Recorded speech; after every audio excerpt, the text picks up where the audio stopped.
Дани, намираме се тук пред дъба на Иван Вазов, където е написал един трактат Утро в банки от 1913 година.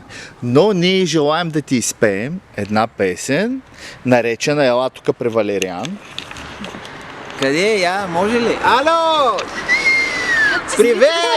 Ало! Честит рожден ден! Ало! И сега.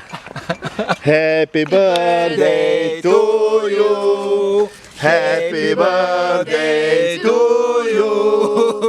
Happy birthday, dear Dani! Той пее фалшиво. Happy birthday to you! Весело изкарване! Приятно прекарване!